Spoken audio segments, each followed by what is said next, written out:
You can't even explain what that's like when the light goes out of your child's eyes and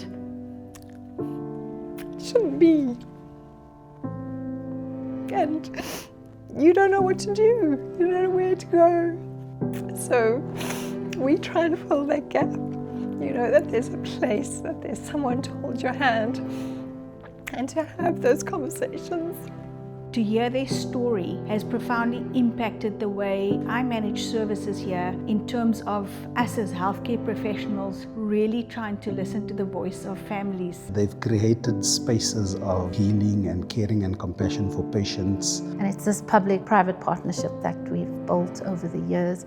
And you'll see as you walk through our facility that there's pockets of excellence. Some of the areas of the KMC ward, our Kangaroo Mother Care ward, it was a blank canvas. They came in and renovated that entire area. But they also provided Wi-Fi for the moms. Then there's the lactation room where mothers now can privately sit and express breast milk as opposed to doing it in the ward. And where mums can then bond with each other and really support each other. One of my favorite areas is a place called Sam's room. It's a counseling room. Often we are faced with having to counsel families and know where to do it. So it just felt like a really wow moment to know that someone had really taken the time and thought about the patients and the grieving parents. When they see the beautiful spaces, they do feel valued and cared for. And we do have a picture of Sam and Fred in the room. They don't feel that alone. They feel cared for. Then there's the registrar's sleepover rooms. This takes it to another level. It brought a space for my staff who are working after hours and need a place to rest. They created an environment that was more comfortable for me to work in. Having a space that's separate from everyone else where I can just de-stress, take a breath, really helps me because then I'm emotionally filled up. And so I'm able to go back and give love to my patients, the love that they actually deserve. Even the wall toys, the day after we put it up, I remember there was this boy, he had supracondylar fracture, so he was in a back slab. As clinicians, we neglect the non-pharmacological pain management, and the wall toys kind of gave that to us. This kid was in his back slab, holding the steering wheel, making the car noises, he was racing, and it was great. It was such a great thing to see, and it made everybody happy. I don't just think of Footprints for Sam as an organization. I think of them as a beacon, and I can genuinely, from the bottom of my heart, say that Footprints for Sam has made a profound and tangible impact not only on these patients and their families, but on me as a healthcare professional as well. When I became involved with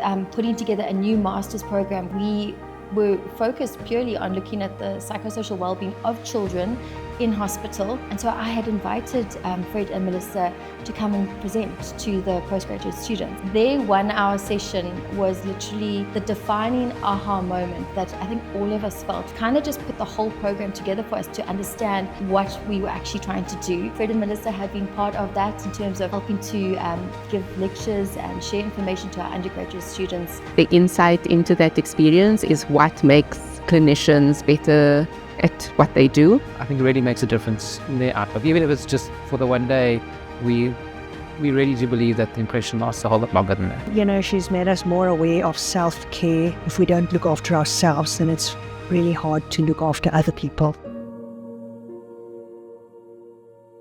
At this hospital in particular is a little girl that had a genetic condition and required a tracheostomy, which we hadn't done at Rehemamusa before. She was the first baby that got a tracheostomy actually allowed this child to survive and thrive. Usually these kids die. They would have died in our unit. I think if we didn't have Footprints for Sam, there's a very big chance that we may have lost this child. Footprints for Sam has made a massive impact, particularly on the Breathe Easy program. She often does courses for us at least twice a year, which is the Jane Booth. We invite some sisters, some medical officers, some registrars to get involved. They've empowered us as doctors to take on this new skill and look after babies with these conditions. It was this massive team effort, and since then we did more tracheostomies. I did the tracheostomy course. It helped me a lot. Now I can change tracheas confidently. I can talk to mummies about how to change the trachea. I can train the mummies how to change. And then they get involved with parents and just simple packages for parents of children with tracheostomies. For me, it's to be able to come together, public-private, and change healthcare from the ground up through the buildings, through the partnerships. So we have big dreams, as you can see.